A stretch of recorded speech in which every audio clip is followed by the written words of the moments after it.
So, welcome to the show, Janda Bercanda. Today we have a very special guest. Her name is Kleting Titis Wigati, and she is a fashion designer. She's famously known for her label Hai, Clay. And yeah, welcome to the show, Kleting. hai Kak Tani apa kabar? It's been a while since we meet, Baik, baik. tapi ini Iya, lucu banget nih, virtual iya. meeting. Virtual meeting. Abis kalau kita nungguin untuk baru bisa ketemuan dengan adanya pandemi corona ya Nggak harus kelar-kelar bersabar ya. ya, tapi nggak Aduh. kelar-kelar, mendingan kita ketemuannya di Zoom daripada enggak, iya kan? Bener.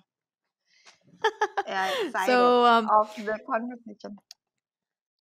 um, just before we got on, kita were just saying that it's been a few years since we last saw each other, and when we saw each other, we were both married, and now we're both divorced. Kita sekarang jadi janda, and we kita memakai gelar janda sejak tahun lalu.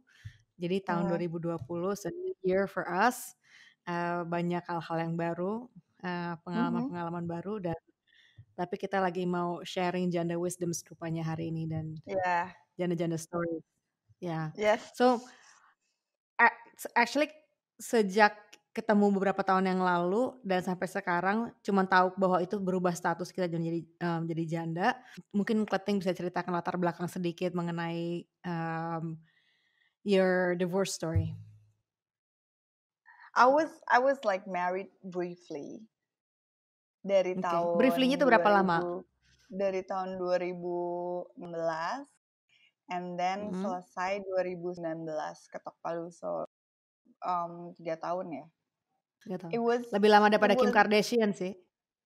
iya kan? Anjir. Cuman gue kayak maksudnya, well of course when you get married you didn't expect that to happen. Tapi Yeah, things nobody does. happen and then gimana sih awalnya mungkin what yang aku bisa petik dari semua ini bahwa well, my ex-husband dia Heeh. belum sanggup untuk menikah, like dia terlalu tergesa-gesa untuk mengajak gue menikah pada saat itu. I was ready though. Oh, oke He oke was younger, he was oke like 4 years younger. Aku sekarang oke. tiga delapan, dia sekarang 35. Tahun ini aku 39. Jadi, Oke. mungkin pada saat itu dia terkena euforia kali ya, terus dia mengajak untuk menikah gitu. Terus, Mmm, well, for me, I know like the consequences of being married, that it's not only the candy flops and the nice thing and the sweet thing. So, I was sort of ready for everything. Um, how do oke. you have to support each other, how do you have to respect each other, how do you have Mhm, to like have a conversation through things that you need to take. It's not me anymore, it's us.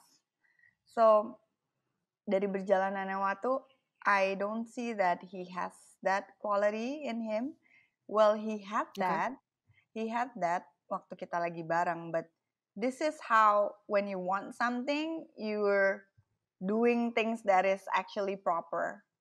But then again, you realize that he didn't want it. He wasn't falling in love with me, I think, at all. Mhm, And I guess I was eligible at that time, mhm. like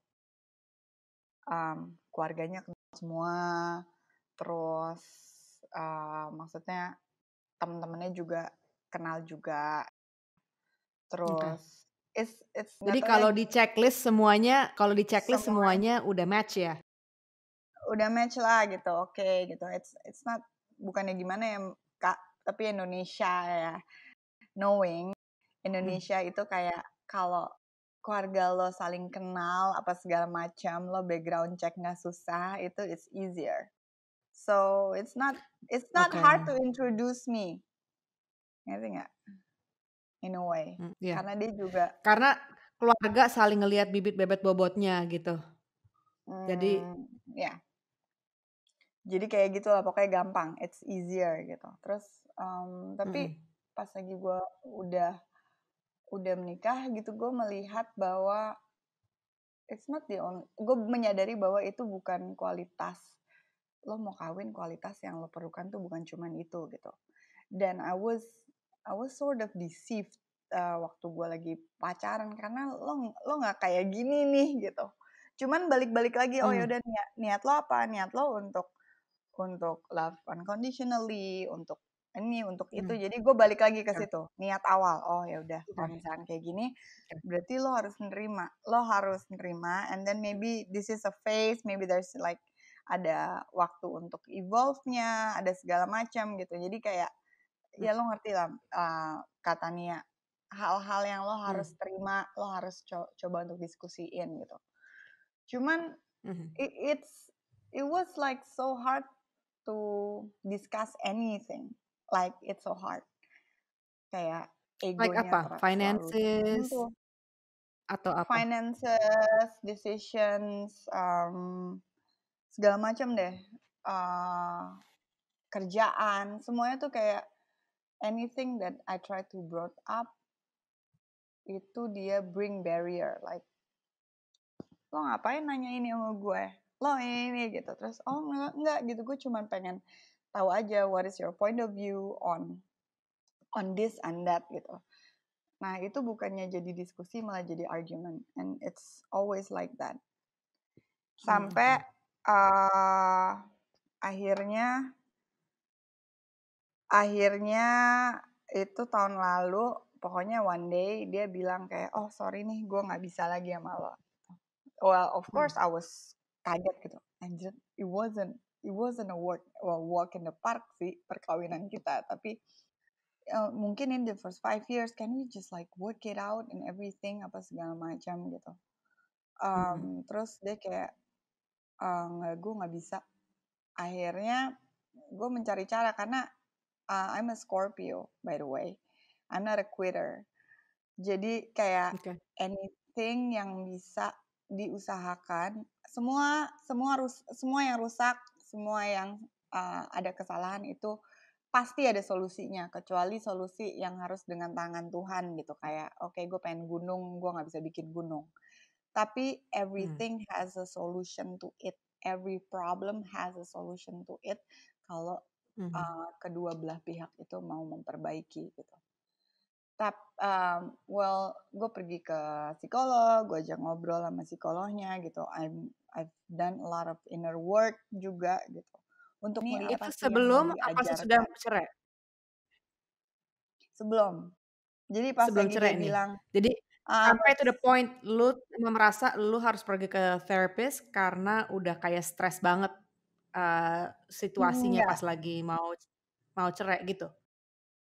Enggak, jadi background check ya Mbak, kalau buat aku sih adalah saya itu adalah orang yang hobi untuk self healing. Itu kayak my go to thing gitu. Jadi gue tuh kayak 10 tahun terakhir gue tuh meditasi, self healing, baca buku ini, baca buku itu, karena menurut gue semua problem itu ada di dalam diri lo.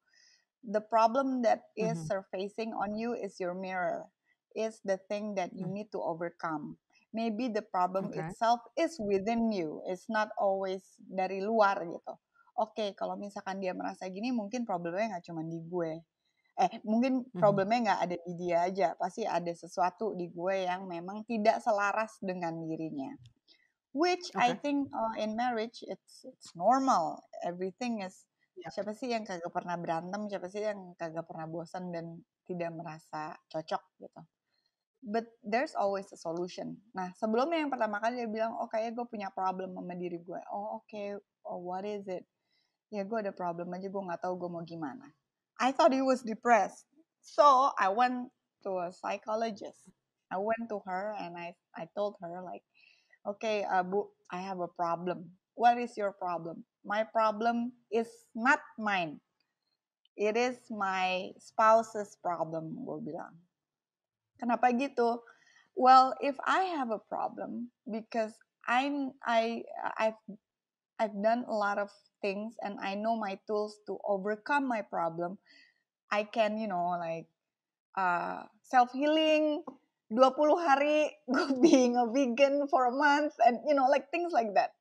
And then mostly it will go away, and then you will realize, oh, you have a revelation, or you meditate every 3 kali sehari and everything, and then I will find a solution to it. If I have a problem, I know how to overcome it. If my husband has a problem, he has a depression, buat gue orang yang selalu mencarikan solusi untuk sesuatu karena lo kebiasa ngeran bisnis dan kerjaan, itu gimana solving it-nya. And then dia bilang, okay, it's not for you to solve. So you have to give him to hold space for him, kayak lo biarin dia berproses, lo biarin dia bergama, bla bla bla bla, yang penting lo ada di situ, you're non-judgmental, you be there for him, bla bla bla. Oke, ya udah deh kalau kayak gitu. Akhirnya gue begitu kan, gue diem aja. Oke, if you need anything, I'm here. If you want everything, you just let me know. If you need your time, if you need to liburan, whatever, you can go. Like, do whatever you need for your own well-being. Oke. Ternyata besokannya gue mau ke Jogja. Gue inget banget gue mau ke airport. Dia bilang, problemnya bukan di gue, problemnya di lo. Dia bilang gitu. Gue nggak cocok sama lo. Dia bilang gitu. Okay. Terus gue nanya, lo kenapa lo ngawinin gue waktu itu? Which is still his problem. Well, Because if he's saying that the problem is that his incompatibility with you, that doesn't mean that the problem is you, right? well, I don't know. Like, at the end, he never said that it was his problem. The problem is always on me, from his side. But then again, maybe ada orang yang menyadarinya agak lebih lama dari orang lain. Jadi ya, mungkin dia belum mendapatkan revelations itu. From that point yang dia bilang ke lu, the problem is you. Terusnya, did you go to Jogja at that point? Well, I went. I went. And then he was like, okay, you know what? Kita harus mikirin lagi dengan perkawinan kita ini ya. Oke, kamu hati-hati pergi ke mana namanya? Pergi ke airport. Jogja. Oke. Oh, Safe okay. flight. Terus dia pergi. Gue kayak Okay. gue kayak like stunned. What was that? You know. Terus akhirnya gue pergi ke Jogja. Terus my best friend lives in Jogja, like my very dear best friend, namanya Dini. I was just messaging her. Terus gue bilang, Din, lo gue jemput sekarang, anak-anak tinggal di rumah. Terus kita buka kamar, gue nggak mau ketinggal sekarang. Tinggal tuh Borobudur gitu. Gue harusnya langsung ke Borobudur. Kita buka kamar, terus I was just like crying my ass off di sana. Terus akhirnya the next day, gue jalan ke Borobudur. Tiba-tiba ada message masuk dari DM Instagram. You know, like it's so easy to find me. You know, just type kleting. Lo cari aja di Instagram, pasti lo nemu deh. Terus dia bilang kayak, kamu kleting ya? Iya gitu. Suami kamu ada apaan ya sama ini gitu? Hah? Siapa? Gue bilang gitu. Like, dia menyebutkan nama perempuan. Hah? Nggak tahu? Gue nggak tahu apa-apa. Ini, gue nanya. Gue cari Instagramnya. I love social media. Ini. Iya gitu. Hah? Emang kenapa gitu? Terus udah gitu. Oke, gue boleh telepon lo nggak? Dia nanya. Oh boleh gitu. Dan nomor telepon gue tuh juga gampang banget dicari. Karena gue ada website, gue ada LinkedIn, ada segala macam. It's so easy to find me. Gue juga bukan orang yang tukang ngumpet. So, dia nelfon gue, terus dia bilang, ya gitu, gue nangkep mereka nih tadi teleponan, gini gitu. Lo bisa nanya nggak? Ini cowok juga kayaknya udah panas. Terus gue bilang, mas sabar dulu ya. Gue bilang, mas jangan marah dulu, mungkin mas emosi gitu. Saya juga mesti cari cara nih untuk saya ngomong sama my husband gitu. Karena I don't know the situation, I don't know you, I don't know your pacar, and you know, like this is very new for me, and I'm still shocked. Maybe I need time to digest things. Akhirnya tuh cowok jadi curhat sama gue. Lo bayangin nggak, Kak? ada tuh cowok jadi curhat sama gue, terus ada temen gue yang interior designer, terus gue yang kayak what should I do, and dia yang kayak gila ya clothing lo zen banget. Gue gak tahu gue mesti bereaksi apa kalau misalkan gue teriak-teriak juga it's not gonna make things better gitu. Terus udah gitu akhirnya gue pulang ke Jakarta, gue ngomong gitu, ini lucu deh, gue bilang gitu. Karena gue waktu di Jogja ada yang nelfon gue gitu, out of nowhere. I don't know this guy, and he asked about this girl that just called you and whatever. Like, do you have like maybe anything? I don't know. Waktunya tuh terlalu tepat sekali, aku bilang.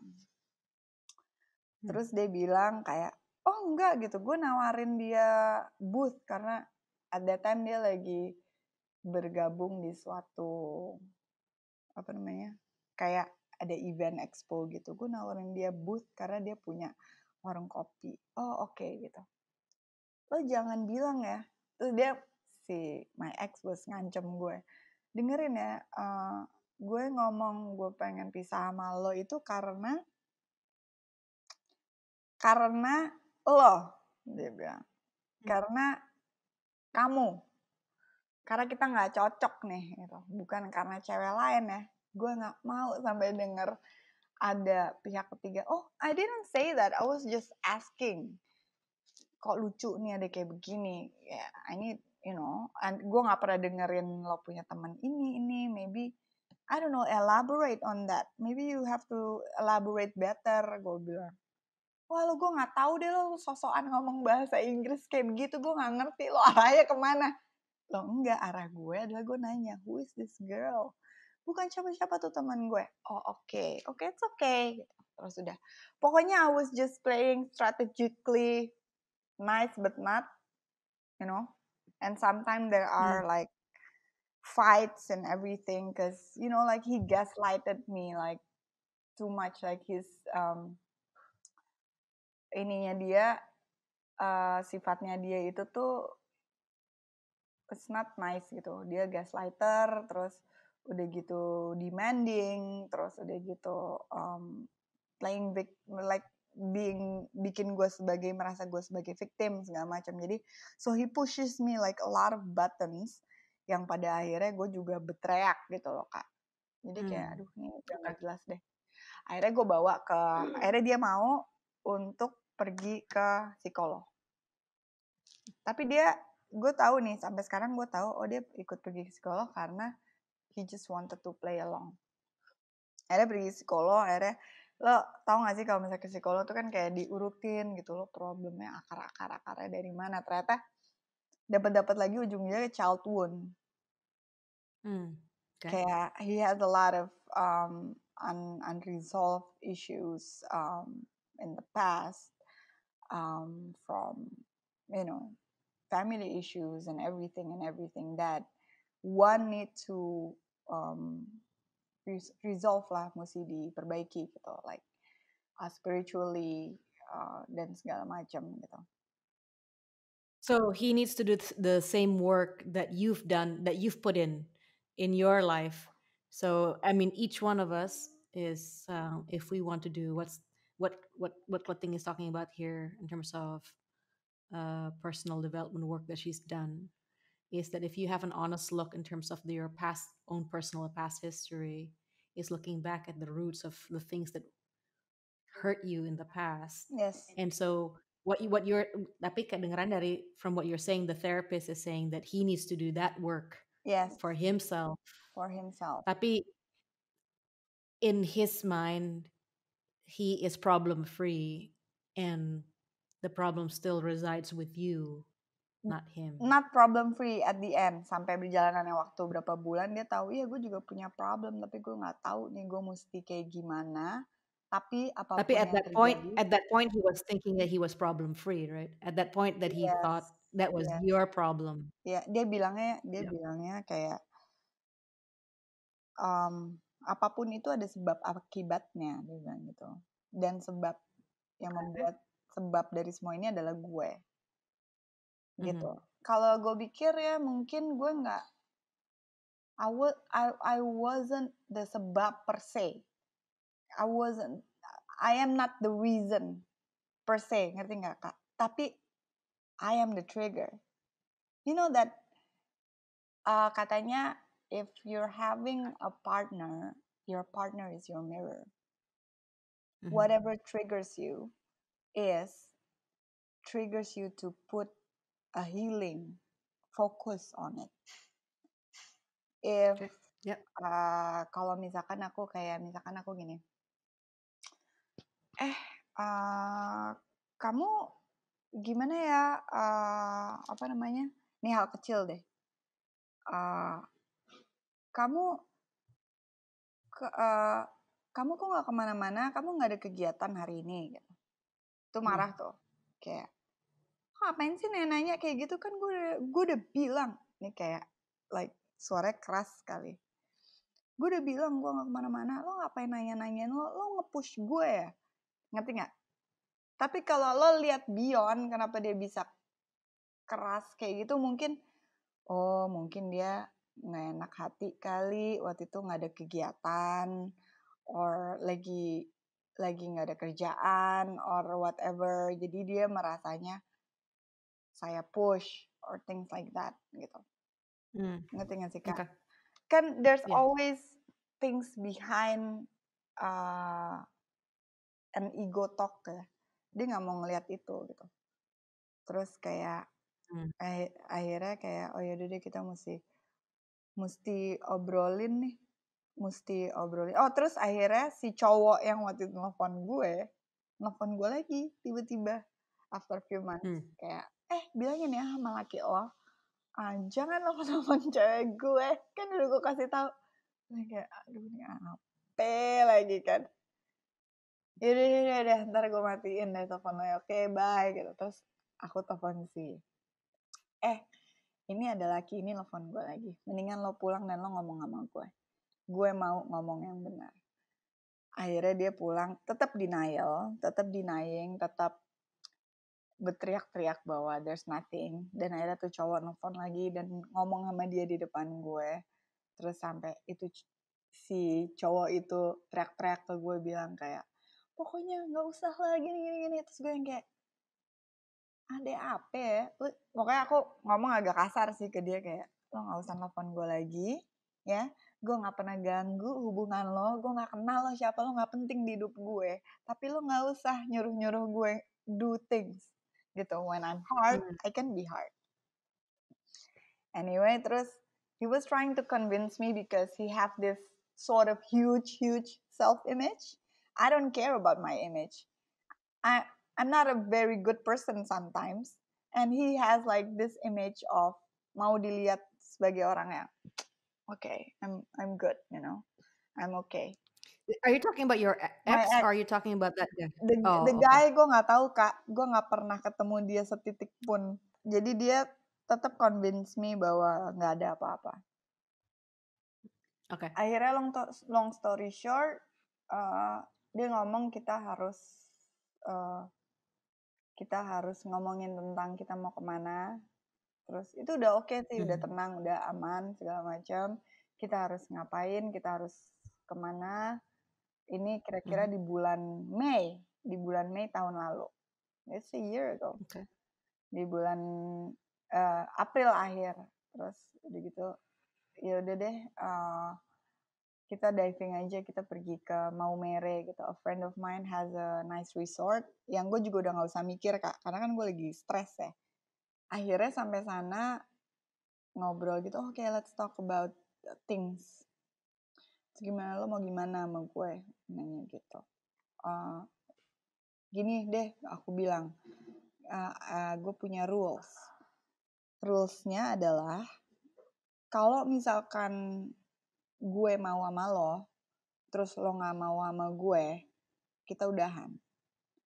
Kalau misalkan lo masih mau sama gue, terus gue gak mau sama lo, kita udahan.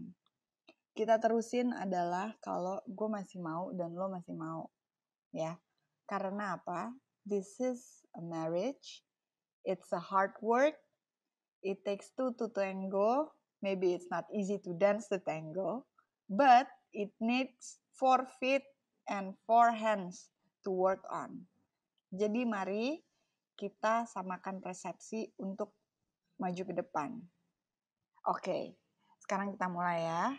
1, 2, 3, lo masih mau nggak? Gitu. Terus gue bilang, oke, gue mau work this out because it's a commitment. Mari kita kerja keras, and it's not even 3 years, and then we'll see. Terus dia bilang, oh gue udah gak mau lagi sama lo. Gue udah gak mau lagi sama lo karena gue udah gak ada di lo, dia bilang gitu. Ya sudah, selesai di situ Kak. Akhirnya we still have like 5 days left of segala macam.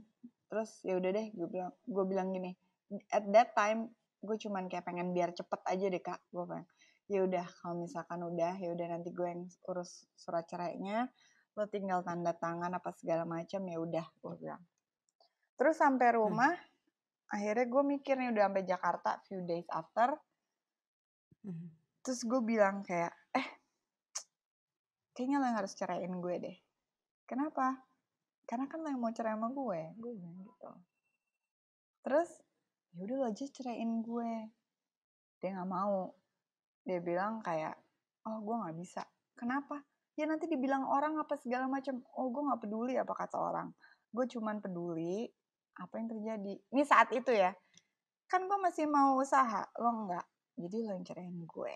Gue bilang gitu. Wah, it was an argument. It was a huge argument, katanya. Gila lo ya jadi orang. Gue adalah orang yang egois segala macam.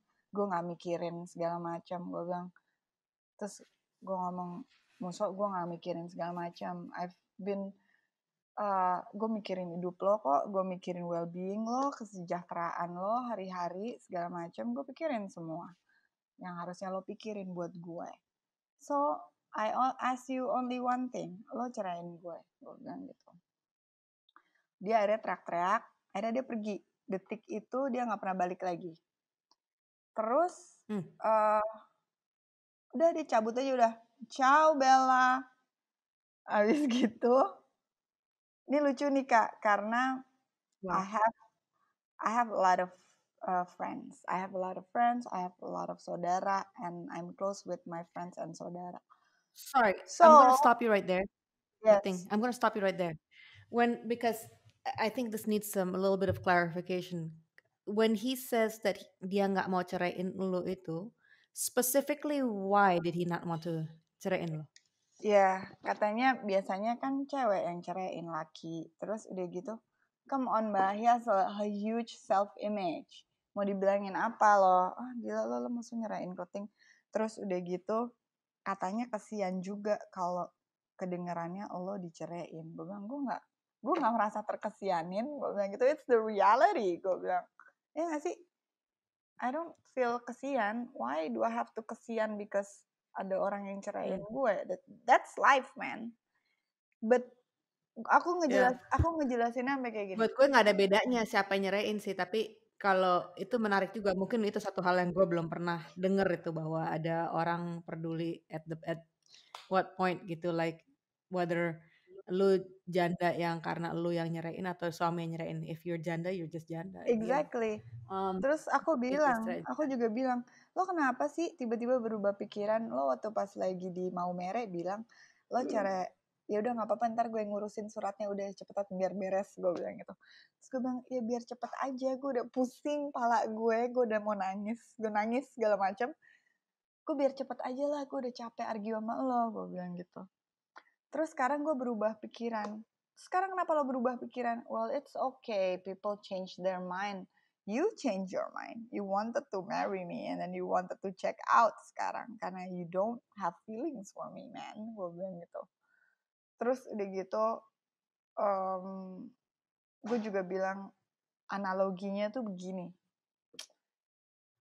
Kenapa gue pengen lo ceraiin gue? Karena like this. Gue pengen beli es krim nih. Gue kepengen es krim. Ya udah gue ke Indomaret, gue beli tuh es krim Walls or es krim whatever. sama aja. Lo pengen cerai, lo cari lawyer, lo ceraiin gue. Atau lo pergi ke KUA, lo ceraiin gue. It's as simple as that, you know. Gue bilang gitu. Tapi at the end, Kak, udah, dia tuh kan kayak, dia ngilang, dia nggak ketemu orang tua gue. So I'm Oh, sorry to say, I'm sorry to hear. I'm sorry to I'm sorry say, to hear that. yeah, he's a coward, like a huge one. I'm sorry, like I believe like a lot of people who knows him, like hearing your podcast specifically, like kayak gitu. Tapi dia didn't have a get to see my dad. Sampai akhirnya berbulan-bulan dia baru ketemu bapak gue. Karena kalau gue tuh kayak punya portal-portal. Lo harus ngomong dulu ke bapak gue ngomong ke ibu lo, terus orang tua kita ketemu, you know, like formal things gitu loh, Kak. Ngerti gak sih? Formal, non-formal things. Terus akhirnya gue ngomong, dia tetap dengan argumen kayak, ya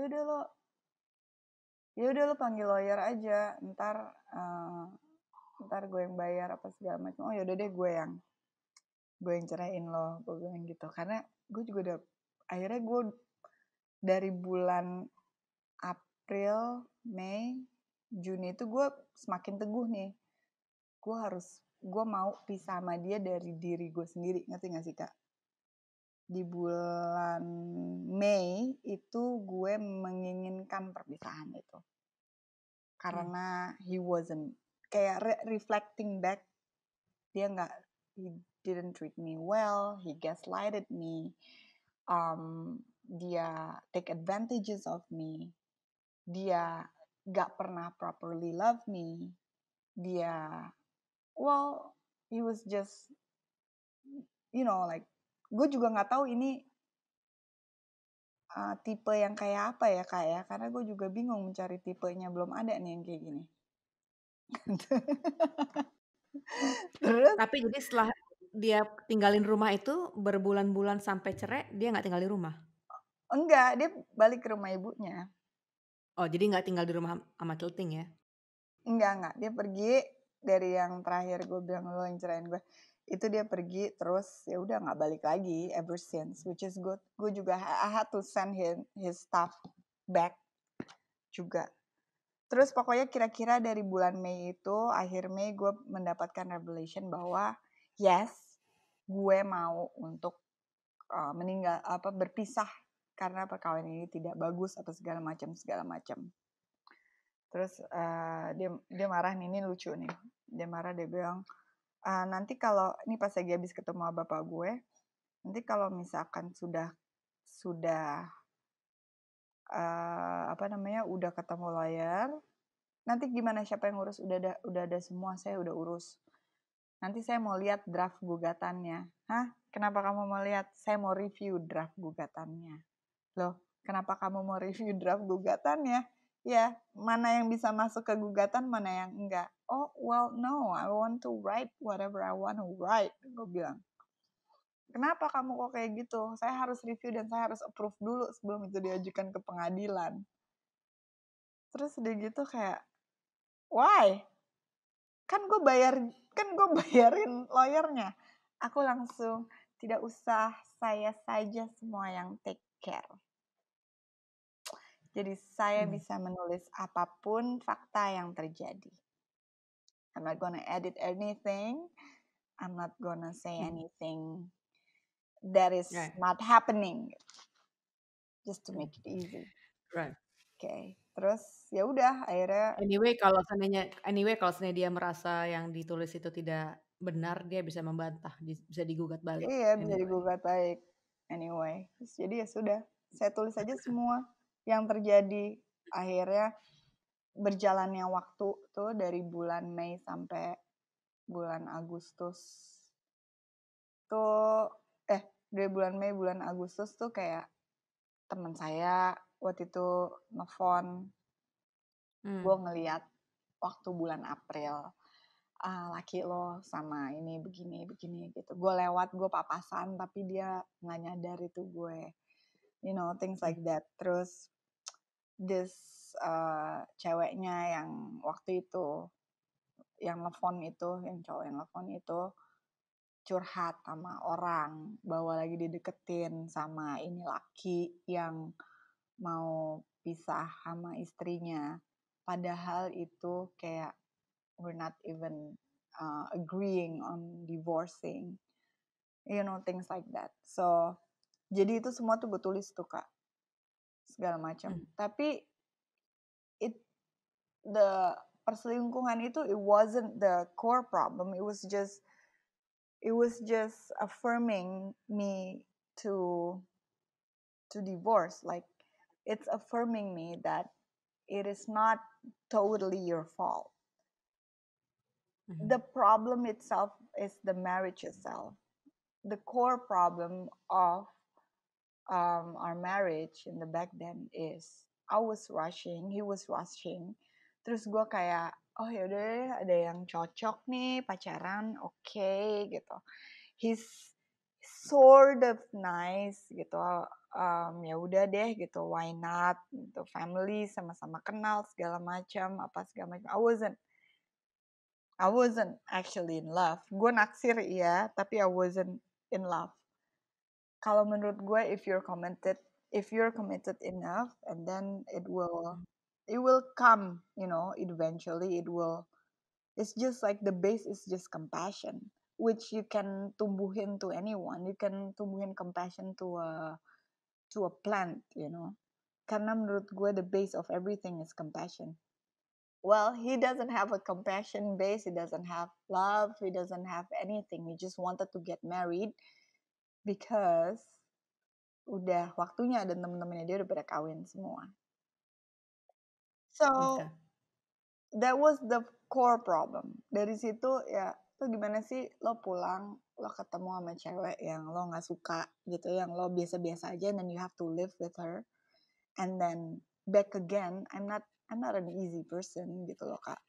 Maksudnya reflecting back to me, my energy is dominant, right? And Mm. well, it's true. My energy is dominant. Um, I am udah kebiasa untuk bukan apa ya, untuk manage everything, and it's not easy for that sort of person ketemu sebenarnya sama orang kayak gue. Jadi it's shrink him over and over again. Ngerti gak sih Kak? Kayak it's not empowering, he's not empowering me karena I thought I should shrink back to lift him up, untuk dia menjadi sosok bapak rumah tangga atau imam lah ya di rumah, terus orang yang gimana, sosok seorang suami, sementara he doesn't have that quality. And then it wasn't easy for me as well. It was so hard to to actually express myself in career, in organization and things like that. And it's always like an argument after. Pokoknya aku tuh sering banget Mbak bikin komunitas inilah, komunitas itu, terus diundang untuk talk di sini, untuk talk di situ. It was always an argument at home after, kayak, lo ngapain sih? Like aku punya komunitas lingkungan Kak. Jadi namanya Plastic Hacker Club. Lo ngapain sih bikin kayak gitu-gituan gitu, lo ngumpulin massa ya, gue ngumpulin massa buat apa gitu. I just wanted to save the world, man. Like, like as small as you can do, I just want to save the world, as easy as that. Allah bilang, pokoknya kayak hal-hal aneh tuh kayak lo bilang aja lo mau ngumpulin massa, lo mau maju kan, lo mau nyalek kan, things like that, kok kayak, ini apa sih? Lo mau masuk politik ya? Enggak, gue bilang gitu. Gue mau save the world. Gue mau, I don't know, gue mau berkarya, gue mau bikin baju, gue mau paint Jakarta bright, And kayaknya visi itu tuh nggak masuk dari perception dia gitu. I don't know what his perception is, basically. So balik-balik lagi Tapi ya. ambisinya juga nggak diterima ya. Jadi dia juga nggak supporting you in your ambitions also gitu loh. Maksudnya jadi No. which for somebody who's as creative as you is painful because you that's natural for you to want to be creative Mm-mm. and without motive really. Iya beneran, kayak kayak tiap gue dikasih platform sama apapun ya, eh siap bukan organisasi juga sih, organisasi lah, apalah apa, gue dikasih platform, gue mesti ngomong atau gue mesti apa, gue mesti share my thoughts. Itu Right. kayak it sort of um, kayak mengancam dia ya. He felt threatened by it, like lo ngapain sih ngomong kayak gitu tadi di atas gitu. Hah? Kenapa lo ngomong kalimat ini gitu? Well, it happened like that. Misalkan kayak saya harus mengganti, ini tentang kebiasaan menggunakan plastik. Saya harus mengganti kebiasaan orang-orang di sekitar saya untuk uh, tidak menggunakan plastik lagi. And it's not easy to educate your mate, to get educated tukang jahit, and then also your husband. You have to change your soap, you have to change your shampoo and everything in order to not waste. Hal kayak gitu, ada kalimat itu in this huge platform that I was talking in. Terus gue dimarahin banget sih, gue kayak dimarahin literally, kayak lo ngapain lo ngomong kayak gitu, lo nyebut-nyebut gue. Well, gue juga gak ngerti gue mesti kayak gimana, kayak ya kenyataannya begitu, gimana dong, maksudnya kayak aku memberikan contoh, aku encourage orang supaya mereka mau berusaha untuk mengganti kebiasaan mereka di rumah gitu. As a housewife, as a gimana namanya, wife ya Kak, you have the control at your home, you have the control at the dapur gitu. So you have the control at your waist kan, all the whole family's waist. Ya nggak sih Kak? Kayak you have the Yeah. control of your kids' waist. So yeah, so he was finding offense for a lot of A things that lot of you things. are saying. Yeah. So, but sorry, I just want to sort of wrap this up in terms of like the summarizing. So that was the marriage. That was the problem in the look back. Fast forward to today. Nah, Now the divorce is mm. finished, right? So how are things left between you and him? Well, we don't talk anymore. I talked to him Okay. when his father passed. After, like months, Okay. I didn't talk to him. I was there for him. Like it was in February. Like I give him consult. I'm like in a very good term with all the family, but I don't think gue punya kepentingan lagi untuk gue berteman sama dia, karena menurut aku sih kayaknya cara pandang gue berpikir dan cara pandang dia berpikir tuh sangatlah berbeda.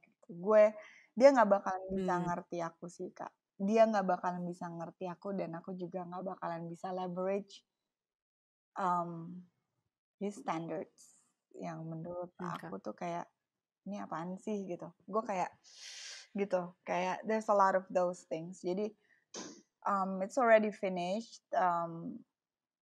I'm not regretting of anything because that marriage has to happen for me di hidup aku. Okay. Karena Good. this 1 year, I Hmm. I dig deep into myself, like even deeper and deeper. Bahkan dari Okay. sebelumnya gitu. Even though I've done this apa namanya, retreat inilah, retreat itu apa segala macam, but last year was another eye opening gitu. Untuk tahu bahwa a person itu saya sebagai individu itu masih mempunyai ego yang harus diperbaiki gitu. Apapun problem itu, kita sebagai manusia itu bisa contribute di problem tersebut. Terus there's a lot of silver lining dan benang merah yang aku dapatkan setelah aku menikah gitu. Gue merasa gue Okay. mendapatkan banyak saudara gitu. Karena uh, karena gue selalu menjaga hubungan baik dengan semuanya. Gue nggak tahu abis mendengar podcast ini mereka akan sakit hati atau enggak. Well, it's not my problem. I'm just telling the truth. Tapi gue merasa bahwa apapun yang terjadi buruk atau baik di dalam hidup, apalagi pernikahan itu tuh ada tujuannya gitu. Yang gue nggak tahu tujuannya akan apa. Tapi kalau buat aku sekarang itu ada beberapa titik yang gue temukan. Kalau gue nggak menikah, gue nggak kalau gue nggak bercerai dan gue nggak ketemu dengan my ex, gue tidak akan mempelajari beberapa hal-hal baru tentang gratitude dan appreciation. Karena pas lagi aku stres, aku juga belajar beberapa reflection, terus aku ketemu banyak orang yang bisa bantu untuk kita reflect ke diri kita. Yang aku pelajari itu adalah acceptance, appreciation, gratitude, like unconditional love, terus may all beings be happy, itu kan base dari semuanya, sama letting go. It's the 6 fundamental things that semenjak bulan Juni tahun lalu itu aku sangat tanamkan. Karena di semua hal buruk itu pasti ada, bukan hikmah ya, ada jalannya untuk kita sekarang tuh kayak gimana gitu. Jadi I'm not regretting anything. And then it teaches me unconditional love. It teaches me on being kayak, okay, what you had before with him, he wants something transactional. What I want is something else. Jadi kayak big picture-nya tuh banyak banget sih, Kak. And I believe, because you are a janda too, I believe you know how the lessons that you take back home within you after that has already happening gitu sih. Jadi kayak I'm not regretting any of these things. Cuman kalau ditanyain, oh apakah kamu masih berhubungan baik sama dia? Iya baik kali kalau ketemu di mall, oh ya hi how are you gitu. But you know I don't think kalau gue nggak pacaran sama dia waktu dulu, gue belum tentu gue bisa temenan sama dia karena ngeliat kanan kiri gitu, all my friends, my sahabat, and my saudara-saudara itu have a very very very very very different qualities and values sama apa yang dia punya gitu. Dia sebagai individual itu values-nya gue nggak ngerti sih kayak gimana. Sampai sekarang gue masih belum mengerti. Mungkin ini saatnya gue untuk nggak usah ngertiin sih. Tapi gue sama semua saudara-saudaranya, sama kakak-kakak, sama ibunya, semua gue baik-baik banget. Karena mereka juga orang yang sangat baik banget gitu. Jadi beda individu, ya sama dengan beda sifat, beda values, beda tujuan. My next question for you, so you're obviously in recovery mode, and you seem perfectly well balanced in terms of having recovered from the divorce. The divorce finalized when? It is my friend's birthday. Jadi gue akan selalu ingat. Something to celebrate. Yeah, jadi kayak what? A different kind of anniversary. Exactly. It's a different kind of anniversary. Oh. It was so cute. I don't know, like it was like one of the beautifulest day, like kayak lega banget dan kayaknya tuh happy gitu. And then you know like to have my family and my friends, they're so supportive. Mereka tuh sangat non-judgmental. Mereka tuh kayak my bude is Bu En. It's my mom's sister because my mom passed away. Itu dia tuh juga very supportive, kayak waktu aku bilang sama dia, ya udah apapun saya ada di belakang kamu, ada di sebelah kamu, ada di depan kamu, so you don't have to worry. Kayak bapak aku juga, dia juga nggak marah, like why are you being so sad, apa segala macam, just let me know what you need gitu. Pokoknya kalau lo mau terus, gue gue tetap ada buat lo. Kalau lo mau pisah juga, gue juga tetap ada buat lo gitu. Well, good thing. Thank you so much for sharing all of that with me. I know that wasn't easy, and that's a lot of personal things. And what you shared today, it was shared with the intent of looking back at things that didn't work and understanding why they didn't work. Why, there's a lot of hurting between two people that the intent was not to hurt each other. So I think if anything in Janda Bachanda, like we champion moving on. We champion the success story of thriving after such a challenge. So I applaud you for having the fortitude to sort of like a rise from the hardship that you had, and I'm sorry that you went through that. But like you said, that was part of your learning, part of the mirror that was held up for you, that so you could see the areas that you need to work on. And yeah, the next time I see you, I hope that I can hug